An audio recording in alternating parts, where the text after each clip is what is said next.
दोस्तों, फिल्मी दुनिया में आना और एक एक्टर बनना लगभग हर उस व्यक्ति की इच्छा होती है जिसका फिल्मों से शुरू से ही लगाव होता है और वह गुड लुकिंग के साथ अच्छी पर्सनैलिटी वाला होता है। लेकिन सभी लोग कामयाब नहीं हो पाते हैं। आज हम जिस एक्टर की बात कर रहे हैं उसकी ज़िंदगी में एक समय तक सब कुछ सही चल रहा था, लेकिन जब उसके बुरे दिन शुरू हुए तब से लेकर उसके मरने तक उसकी ज़िंदगी में कुछ अच्छा नहीं हुआ। जब भी कुछ अच्छा होने वाला रहता था तभी कुछ गलत हो जाता था और फिर से उसकी जिंदगी पटरी से उतर जाती थी।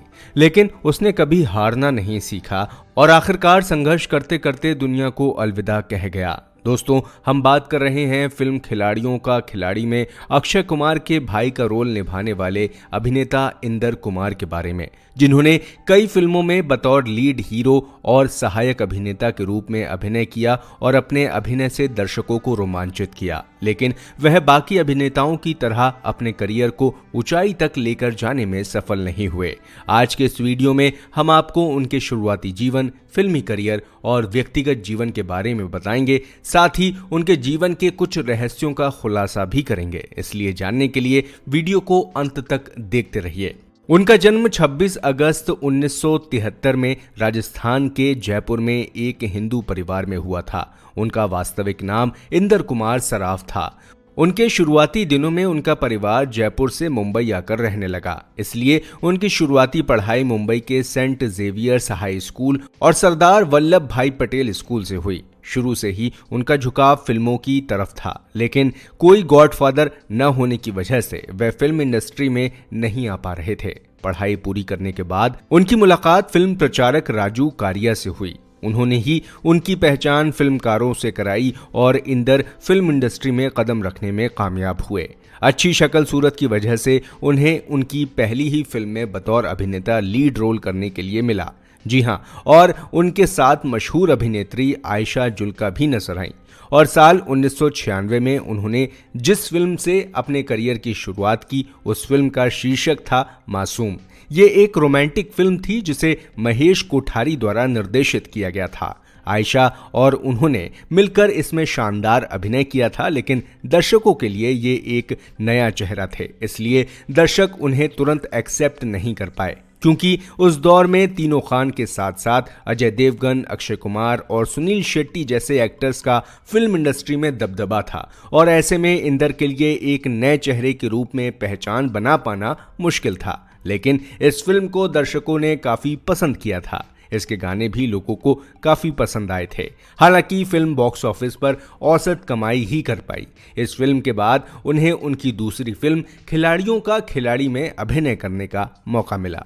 इस फिल्म में वह मुख्य भूमिका में तो नहीं, लेकिन एक सपोर्टिंग रोल में जरूर दिखाई दिए। इस फिल्म में मुख्य किरदार के रूप में अक्षय कुमार और अभिनेत्री रेखा नजर आईं। इसके अलावा रवीना टंडन भी अक्षय कुमार के अपोजिट अभिनय करती हुई दिखाई दी। रेखा ने इस फिल्म में मैडम माया का किरदार निभाया था, जबकि अक्षय मल्होत्रा के रूप में दिखाई दिए। इंदर ने उनके भाई अजय मल्होत्रा की भूमिका निभाई थी और उनके अपोजिट में बरखा मदान शामिल थी। इस फिल्म में कई अन्य कलाकारों ने भी अपनी अहम भूमिका निभाई थी, जैसे गुलशन ग्रोवर, देवेन वर्मा, ब्रेन ली और इमरान खान।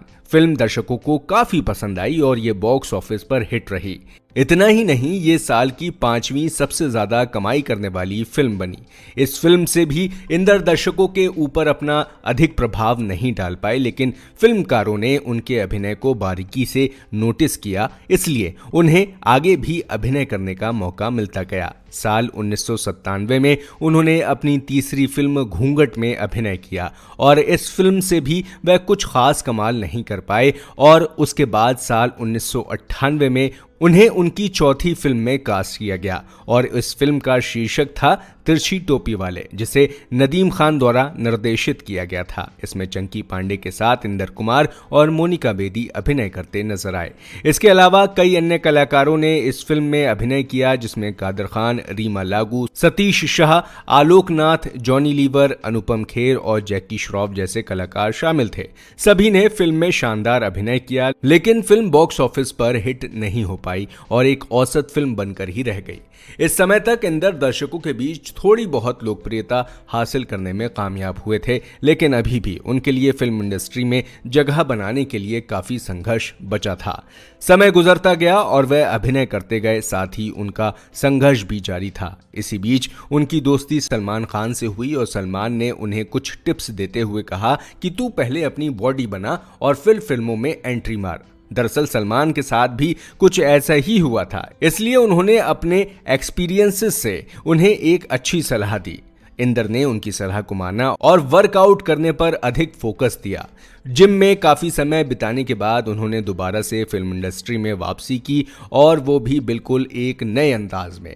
उन्होंने कई फिल्मों में अभिनय किया, जैसे बागी, कुवारा, कहीं प्यार ना हो जाए, गजगामनी, माँ तुझे सलाम, तुमको ना भूल पाएंगे और हथियार। इन सभी फिल्मों में अभिनय करके उन्होंने बता दिया कि वह भी एक एक्टर बन सकते हैं। लेकिन जैसे ही उनके करियर का ग्राफ ऊपर उठने लगा, उनके साथ एक हादसा हो गया और वो एक बार फिर हताश, निराश और टूट गए। दरअसल दोस्तों, साल 2002 में वह फिल्म मसीहा की शूटिंग कर रहे थे, जिसमें उन्हें हेलीकॉप्टर से एक स्टंट करना था। लेकिन जब हेलीकॉप्टर ऊपर गया तो वो नीचे गिर गए और उन्हें फौरन अस्पताल में भर्ती कराया गया। डॉक्टर ने उन्हें 3 साल तक बेड रेस्ट करने के लिए सलाह दी और ये भी कहा कि शायद इंदर अब दोबारा अभिनय ना कर पाए। दोस्तों, समय बीतता गया और उन्होंने ये साबित कर दिखाया कि इच्छा शक्ति से कुछ भी पॉसिबल हो सकता है।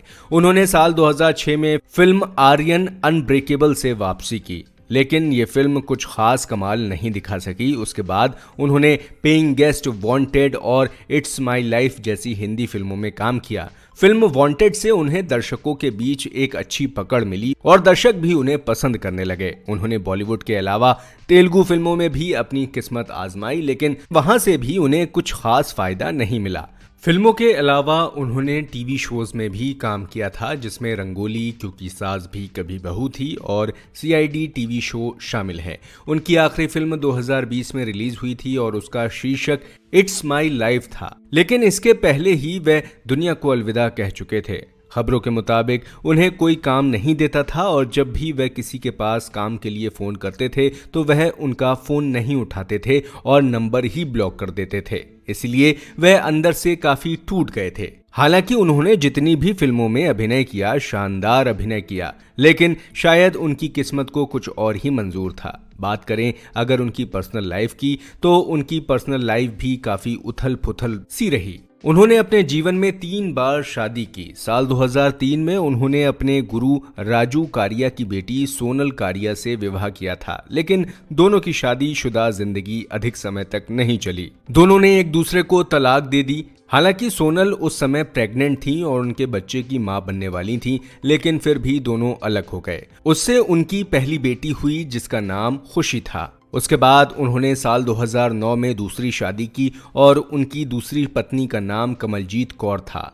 उनके बीच महज 2 ही महीने तक रिश्ता कायम रहा और फिर दोनों अलग हो गए। साल 2013 में उन्होंने पल्लवी सर्राफ से शादी की। वह इंदर के साथ उनकी आखिरी सांस तक रहीं और दोनों की एक बेटी हुई, जिसका नाम भावना है। दोस्तों, अपनी पहली पत्नी से तलाक लेने के बाद उन्होंने ईशा कोप्पिकर को करीब 11 साल तक डेट किया था, लेकिन दोनों ने शादी नहीं की। आखिरकार दोनों अलग हो गए। साल 2004 में उन्हें वर्सोवा पुलिस द्वारा अरेस्ट किया गया था, क्योंकि एक 23 साल की एक्टर और मॉडल द्वारा उनके खिलाफ रेप का आरोप लगाया गया था। उसने एफआईआर में यह दर्ज कराया था कि फिल्मों में काम करने के बहाने इंदर ने उनके साथ गलत काम किया और बाद में धमकी दी कि अगर उसने किसी को बताया तो वह उसे जान से मार देंगे। हालांकि बाद में उन्हें जमानत मिल गई, लेकिन केस काफी लंबा चला।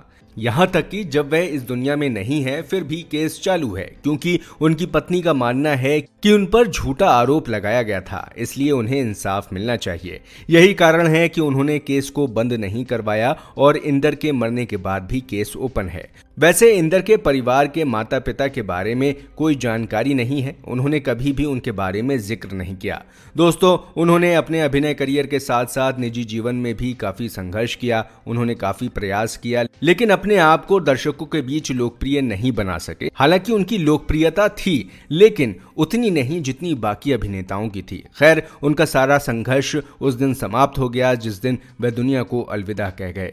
जी हाँ, 28 जुलाई 2017 में उनकी मृत्यु हो गई। सभी लोगों को लगा कि उन्होंने जिंदगी से हार मानकर खुदकुशी कर ली, लेकिन बाद में पोस्टमार्टम रिपोर्ट में पता चला कि उनकी मौत हार्ट अटैक से हुई थी। उन्होंने जितनी भी फिल्में की सभी में शानदार अभिनय किया, लेकिन शायद उनकी किस्मत ने उनका साथ नहीं दिया और महज 44 साल की उम्र में वे दुनिया छोड़कर चले गए। उम्मीद है कि आपको उनकी ये जीवनी पसंद आई होगी।